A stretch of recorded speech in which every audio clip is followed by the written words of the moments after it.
Ya, Bismillahirrahmanirrahim. Assalamualaikum warahmatullahi wabarakatuh. Selamat siang pada sejawat sekalian. Saya diminta untuk memaparkan mengenai sarkopenia pada post-COVID-19 syndrome, peran intervensi nutrisi oral. Paparan saya akan dibagi menjadi 3 bagian, yaitu tumpang tindih antara kondisi frailty, sarkopenia, kaksia, dan malnutrisi. Kemudian bagian kedua adalah mengenai COVID-19, dan yang ketiga adalah peran dari intervensi nutrisi, yang akan kemudian saya tutup dengan take home message.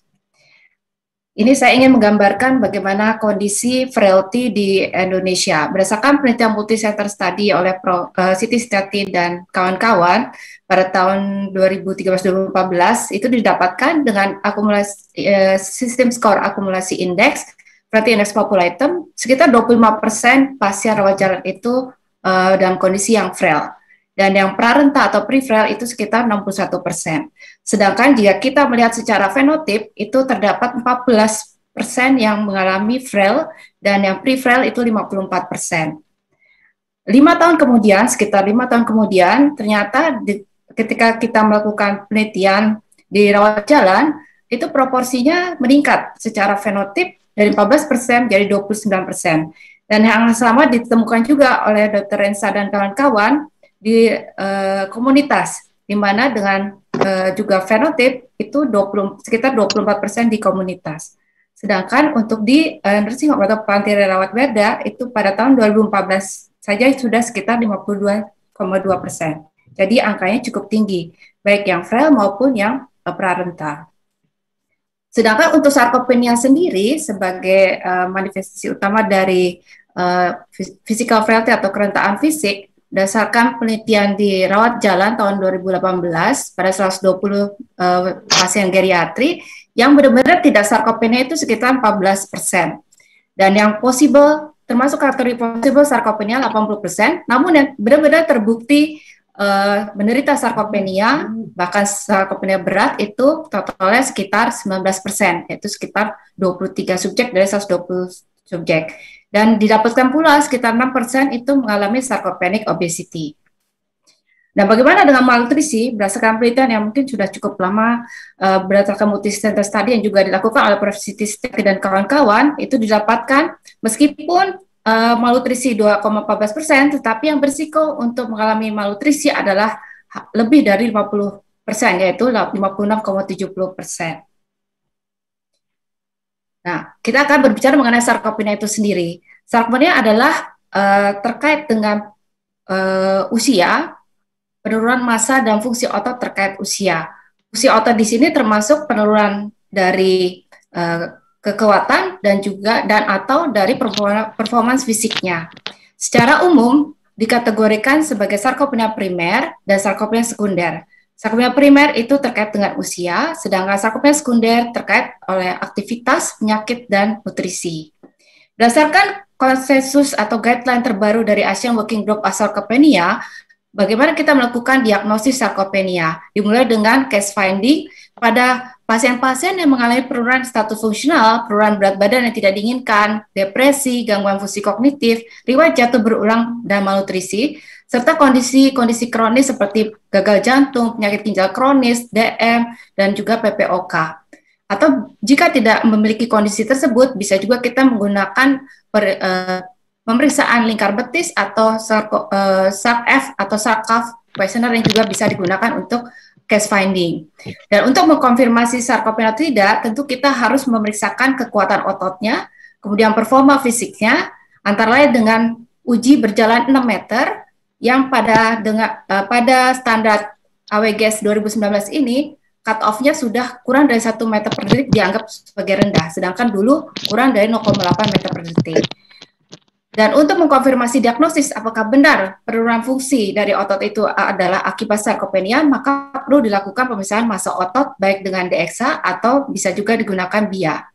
Dan jika memang massa ototnya rendah disertai dengan kekuatan otot yang rendah atau performa fisik yang rendah, maka kita sudah bisa menegakkan diagnosis sarkopenia. Dan sarkopenia berat jika massa otot yang rendah disertai dengan kekuatan otot dan performa fisik yang rendah. Jadi secara stadium sebenarnya ada kondisi namanya prasarkopenia juga, di mana massa otot sudah rendah tetapi fungsi otot belum terganggu. Ini saya ingin memaparkan mengenai bahwa massa otot yang rendah itu merupakan wajah baru dari malnutrisi. Jadi selama ini kita tahu bahwa otot itu berfungsi dalam mobilitas atau untuk pergerakan kita. Tapi sebenarnya massa otot itu tidak hanya untuk mobilitas, tapi juga berperan penting dalam metabolisme dan homeostasis, di mana massa otot rendah ini menjadi paradigma baru dalam kita mendiagnosis malnutrisi dan juga tata laksananya. Massa otot yang rendah memiliki dampak luaran klinis yang buruk, mulai dari disabilitas, penurunan fungsi status fungsional, kemudian jatuh, ukus dekubitus, perawatan berulang, peningkatan biaya kesehatan, dan juga mortalitas. Jadi kondisi massa otot rendah ini seringkali tersembunyi oleh indeks massa tubuh. Padahal sejatinya indeks massa tubuh yang sama itu bisa memiliki komposisi tubuh yang berbeda, dan sebaliknya komposisi tubuh yang sama bisa memiliki indeks massa tubuh yang berbeda. Dan massa otot yang rendah berarti bisa terjadi baik pada seseorang yang underweight atau berat badan kurang, berat badan normal, maupun berat badan berlebih dan obes. Hal ini juga di-capture oleh GLIM dalam menegakkan definisi malnutrisi terkini, di mana memenuhi setidaknya satu kriteria fenotip dan satu kriteria etiologi. Kriteria fenotip meliputi penurunan berat badan yang bermakna, indeks massa tubuh yang rendah, yang kemudian dibagi lagi kalau usia kurang dari 70 tahun, kurang dari 18,5 kg per meter persegi, sedangkan jika usia lebih dari 70 tahun, maka dianggap rendah jika indeks massa tubuh kurang dari 20 kg per meter persegi, dan juga massa otot yang rendah. Sedangkan untuk kriteria etiologi meliputi asupan dan asimilasi nutrisi yang kurang dan juga inflamasi. Selain masalah sarkopenia, malnutrisi juga kita perlu mengetahui juga kaitannya dengan apa itu kakesia. Secara tradisional, kakesia didefinisikan sebagai kondisi penurunan berat badan yang tidak diinginkan. Namun, definisi terbaru dari kakesia adalah memenuhi kriteria mayor, yaitu penurunan berat badan 5% atau lebih di dalam 12 bulan atau kurang, dan memenuhi setidaknya 3 dari 5 kriteria minor, yaitu penurunan dari kekuatan otot, penurunan massa otot yang rendah atau indeks bebas lemak yang rendah, anoreksia, fatigue, dan kelainan dalam pemeriksaan laboratorium, yaitu CRP dan interleukin 6 yang meningkat, dan HB dan albumin yang menurun. Nah, selanjutnya, apa hubungan sarkopenia dengan frailty? Jadi sindrom frailty ini penting kita juga melakukan evaluasi. Sindrom frailty adalah terkait usia akibat akumulasi penurunan kapasitas cadangan fisiologis yang sehingga menimbulkan luaran klinis yang buruk. Proses menua dapat berakhir menjadi proses menua yang sukses atau successful aging, biasa-biasa saja atau usual aging, dan yang patologis atau pathological aging. Pathological aging proses ini meningkatkan risiko terjadinya kerentanan atau frailty. Sindrom frailty ini sejatinya adalah multidimensi, tidak hanya masalah fisik, tapi juga meliputi faktor psikologis, kognitif, dan sosial. Ada 2 sudut pandang mengenai sindrom frailty ini.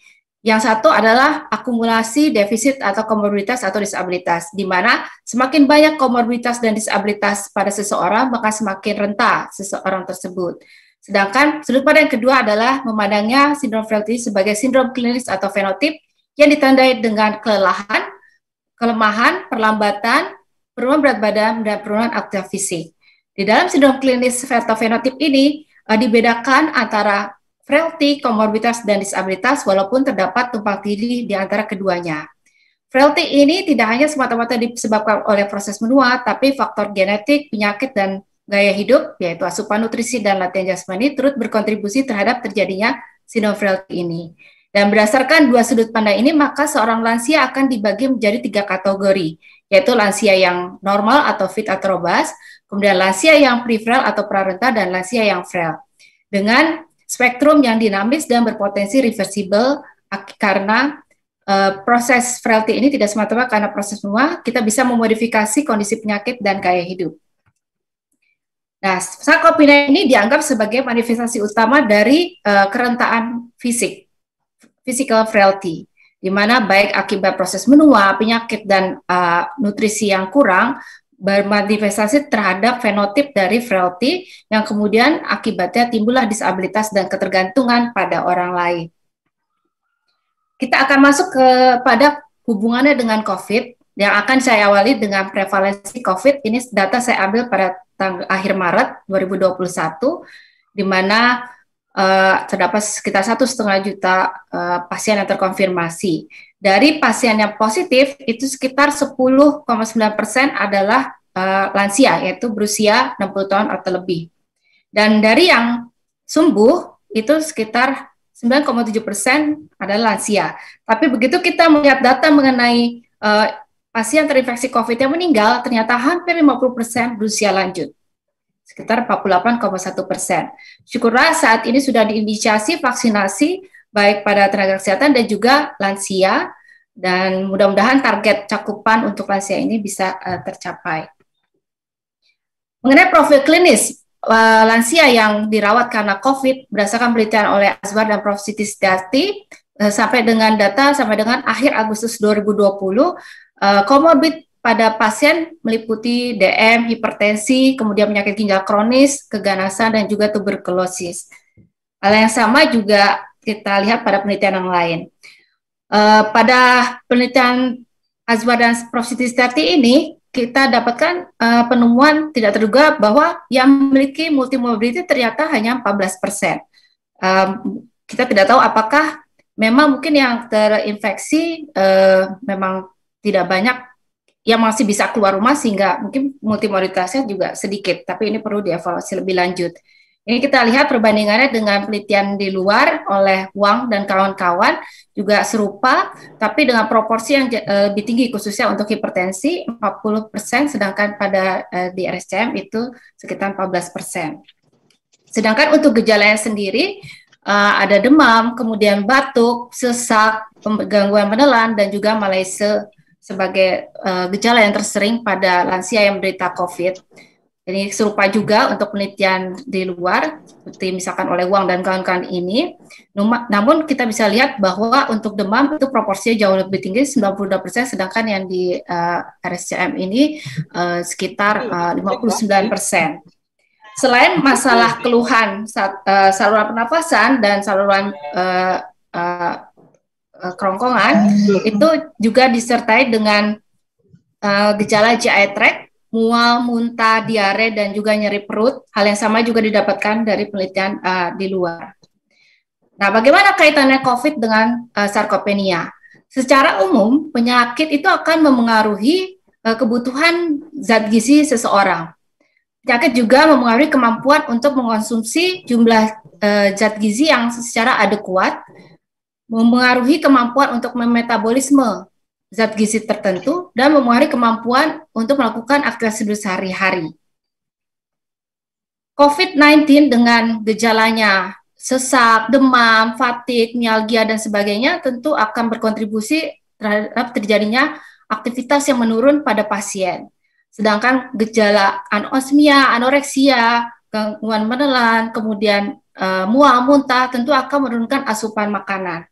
Sehingga seperti yang kita sudah bisa duga bahwa COVID-19 tentu akan berkontribusi terhadap terjadinya sarkopenia sekunder, baik itu melalui jalur terkait penyakitnya itu sendiri, jalur aktivitas maupun jalur nutrisi. Bagaimana dengan long COVID-19? COVID-19 sendiri saat ini sudah bisa dibedakan menjadi kondisi yang akut dan kondisi long COVID-19 yang bisa juga disebut sebagai post-acute sequelae of SARS-CoV-2 infection yang disingkat sebagai PASC. Kalau untuk akut COVID-19 sendiri, itu gejala tanda dan gejala dari COVID-19 sampai dengan 4 minggu. Sedangkan untuk long COVID itu, jika gejala baru atau yang menetap setelah COVID-19 yang akut, bila menetap sampai 4-12 minggu disebut sebagai ongoing symptomatic COVID-19, sedangkan lebih dari 12 minggu disebut sebagai post-COVID-19 syndrome. Oleh PDPI, istilah ini kemudian dijadikan post-acute COVID-19 untuk yang ongoing symptomatic COVID-19, sedangkan untuk yang gejala yang menetap lebih dari 12 minggu disebut sebagai pasca COVID-19 kronik. Nah, long COVID ini nampaknya tidak terkait dengan beratnya gejala pada saat kondisi infeksi akut. Gejala long COVID ini berupa klaster dari berbagai gejala yang bisa berfluktuasi dan berubah sering dengan berjalannya waktu dan dapat mengaruhi berbagai sistem tubuh kita. Dan paling sering adalah keluhan seperti sesak, fatigue, dan brain fog. Brain fog ini antara lain seperti gangguan untuk pemusatan perhatian, gangguan konsentrasi, kemudian juga gangguan memori. Nah, pada pasien lansia, bisa saja terjadi hal-hal yang tidak sering dialami oleh yang dewasa muda seperti kondisi delirium dan juga anoreksia. Nah, tentu dengan berbagai jenis gejala dan tanda yang bisa muncul pada kondisi long COVID, maka pendekatan pada pasien harus secara holistik, yang dimulai dengan anamnesis klinis yang komprehensif, meliputi faktor masalah fisik, kognitif, gejala psikologis dan psikiatrik, dan tentu status fungsional. Ini kita bisa lihat, misalkan untuk pemeriksaan fisik kita bisa mengukur suhu, detak jantung, kemudian saturasi oksigen, status fungsional pasien, pemeriksaan paru, kemudian untuk pemeriksaan penunjangnya bisa misalkan darah perifer lengkap, kemudian fungsi ginjal dan hati, CRP, ferritin, B-type natrium peptide, dan ferritin. Kalau perlu kita bisa juga melakukan pemeriksaan ronsen toraks, dan tentu kita juga harus memperhatikan pada saat yang bersamaan lansia tersebut juga tentu memiliki komorbiditas seperti DM, hipertensi, yang penyakit ginjal kronis atau penyakit jantung koroner yang tentu kita harus juga tata laksana dengan baik. Dan yang tak kalah penting adalah dukungan sosial dan finansial. Seperti kita ketahui bahwa infeksi COVID ini sudah memakan banyak korban, sehingga mungkin lansia-lansia atau keluarga itu dalam masa berkabung, kesedihan, kemudian juga anak dari lansia itu tersebut mungkin juga ada problem finansial karena terpaksa berhenti bekerja, kehilangan pekerjaan, di PHK, dan sebagainya. Yang tentu akan mempengaruhi secara keseluruhan kualitas hidup dari pasien lansia yang menderita long COVID ini. Nah, tentu karena gejala dan kondisinya bisa berbeda-beda antar orang, maka kita juga harus menata laksananya dengan secara komprehensif. Karena masa recovery untuk tiap orang itu berbeda-beda, walaupun seringkali dalam waktu 12 minggu sudah recover. Nah, itu tata laksana tentu terkait dengan terapi simptomatik dan juga bisa saja kausal jika sudah diketahui penyebabnya. Untuk itu, kita bisa lihat bahwa gejala-gejala long COVID ini akan berkontribusi terhadap asupan yang tidak adekuat dan juga aktivitas yang semakin menurun yang tentunya akan semakin mempercepat kehilangan massa otot. Dan kehilangan massa ini tentu akan berkontribusi pada terjadinya baik sarkopenia, kaheksia, dan kemudian tentu pada akhirnya bisa terjadi frailty atau kerentaan. Nah, salah satu intervensi yang bisa dilakukan adalah intervensi nutrisi. Massa otot itu sangat berperan penting seperti yang saya sampaikan, tidak hanya dalam mobilitas, tapi juga ternyata untuk metabolisme dan homeostasis, dan ternyata berperan penting juga pada masa penyembuhan pasien. Pada kondisi stres metabolisme, seringkali massa otot itu digunakan sebagai sumber energi alternatif. Mungkin karena asupannya kurang, maka ketika glikogen sudah habis, maka dipakai gluconeogenesis dengan salah satu sumbernya dari massa otot kita. Dan juga pada kondisi sakit, hanya bisa mampu tirak baring, asupan kurang, terjadi penurunan berat badan yang tidak diinginkan, kondisi katabolisme, dan penurunan dari massa otot yang tentu akan berefek buruk seperti menimbulkan ulkus decubitus, lama rawat yang lebih lama, memperlama penyembuhan luka, dan sebagainya.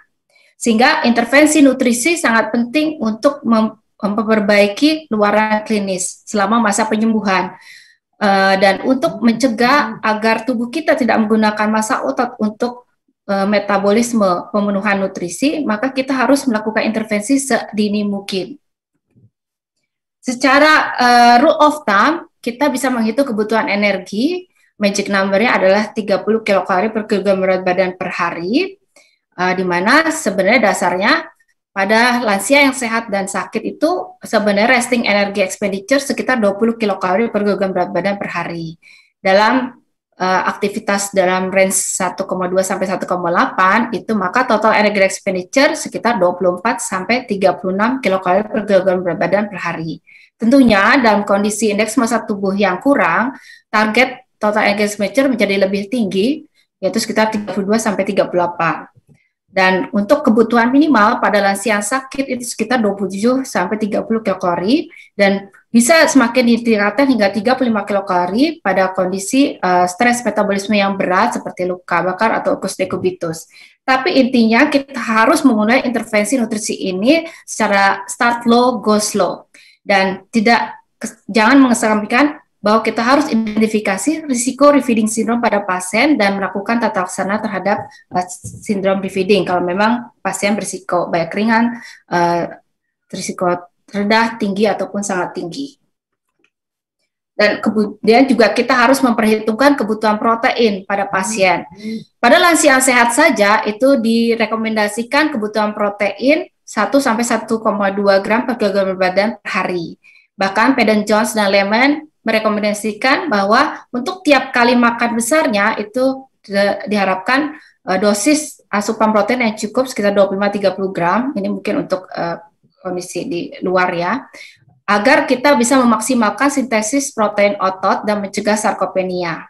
Secara umum, asupan protein dengan multimobilitas setidaknya 1 gram per kilogram badan per hari, dan pada yang critically ill 1,3 sampai 1,5 gram. Dan pada lansia pasien yang malnutrisi atau berisiko malnutrisi bisa kita naikkan 1,5 sampai 1,5 gram, bahkan 2 gram jika memang sangat nyata malnutrisi dan memang penyakitnya sangat berat. Dan tentu hal ini kita harus menyesuaikan juga dengan fungsi ginjal pada pasien. Nah, tentu kita harus men-screening pada pasien-pasien mana yang membutuhkan intervensi nutrisi. Kita bisa secara sederhana menggunakan MST, ya, Nutrition Screening Tool. Jadi hanya 2 pertanyaan: apakah terdapat penurunan berat badan yang tidak diinginkan, dan apakah terdapat penurunan asupan makanan. Atau kita bisa menggunakan MNA short form untuk screening. Hanya beberapa pertanyaan saja sudah bisa mengkategorikan pasien apakah normal, berisiko malnutrisi, atau memang mengalami malnutrisi. Berdasarkan MNA short form, jika berisiko malnutrisi dan disertai dengan penurunan berat badan, itu sudah bisa kita memberikan mulai intervensi suplementasi nutrisi oral. Apalagi kalau pasien dalam kondisi malnutrisi. Dan demikian juga jika kita menggunakan MST, itu pun jika skor MST 2 atau lebih, maka kita juga sudah direkomendasikan memulai suplementasi nutrisi oral. Secara umum, jika asupan tidak ada kuat walaupun status nutrisi baik, atau memang pasien berisiko malnutrisi, atau memang sudah malnutrisi, maka prinsipnya kita memberikan makanan padat, mungkin kalori dalam porsi kecil tapi sering, sehingga terpenuhi kebutuhan pasien. Sajian makanan semenarik mungkin. Kita tentu harus perlu mengevaluasi juga kesehatan rongga mulut, karena bisa jadi tidak nyaman untuk mengunyah, misalkan karena giginya sudah banyak tanggal, atau gigi palsunya sudah longgar karena mungkin ada terjadi penurunan berat badan. Dan makan karena masa pandemi ini tentu tidak bisa bersama-sama, bisa jadi itu ditemani secara virtual. Tentunya edukasi untuk tidak diet terlalu ketat dan memperbaiki false food belief. Dan untuk suplementasi nutrisional sendiri, itu seyogyanya diberikan di antara waktu makan kurang lebih 2 jam sebelum atau sudah makan, atau bisa juga pada saat makan, pasien ditambahkan suplementasi nutrisional sebagai tambahan. Umumnya, suplementasi nutrisional ini menyediakan energi sekitar 1 kilokalori per cc. Dan seyogyanya, suplementasi nutrisional ini memberikan 400 kilokalori per hari dan 30 gram atau lebih protein per hari selama minimal 1 bulan. Kita memberikan suplementasi nutrisional. Dan tentunya diharapkan suplementasi nutrisional ini juga membantu memenuhi kebutuhan mikronutrien, baik vitamin maupun elektrolit. Nah, tentu setelah kita memberikan intervensi, kita harus melakukan evaluasi. Evaluasinya meliputi seperti yang sudah saya sampaikan, terdapat paradigma baru dalam diagnosis dan tata laksana malnutrisi, di mana massa otot dan fungsinya itu juga menjadi target dalam tata laksana. Sehingga pada saat ini kita mungkin tidak hanya melulu targetnya adalah penambahan berat badan, tapi juga dimulai dengan penambahan dari massa otot. Ya tentu ini perlu kita evaluasi komposisi tubuh ini dengan peralatan yang memadai, dengan misalkan dengan BIA. Ya, kita tidak tahu mungkin 10 tahun, 15 tahun, 20 tahun ke depan alat BIA ini bisa jadi sesuatu alat yang sangat lumrah kita jumpai di semua rumah sakit, bahkan mungkin di puskesmas.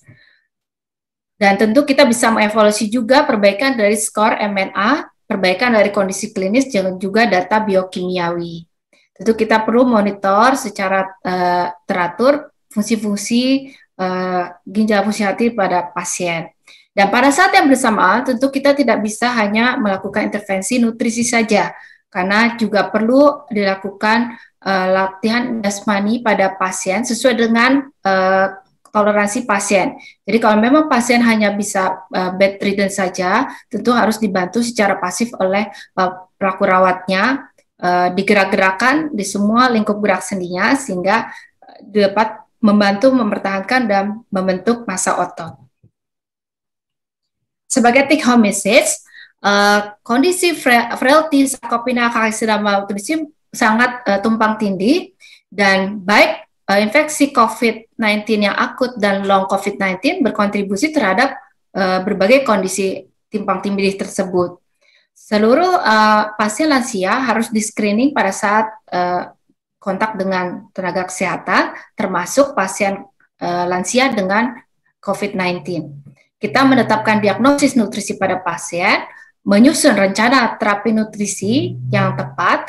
Ya saat ini walaupun untuk istilah terapi nutrisi mungkin lebih tepat adalah nutritional care karena tidak hanya fokus pada terapi nutrisi saja, tapi juga untuk keseluruhan kondisi yang lainnya yang berkontribusi terhadap malnutrisi pada pasien, dan juga kita harus melakukan monitor. Ya, demikian yang bisa saya sampaikan. Kita terus lawan COVID-19 ini dengan terus menjaga jarak, menjaga kebersihan dan kesehatan, menjaga tetap kontak sosial tetap kita jaga emosi, spiritual, dan mencukupkan asupan gizi, aktivitas fisik, tidur, persediaan, dan perhatian pada lansia. Terima kasih. Wassalamualaikum warahmatullahi wabarakatuh.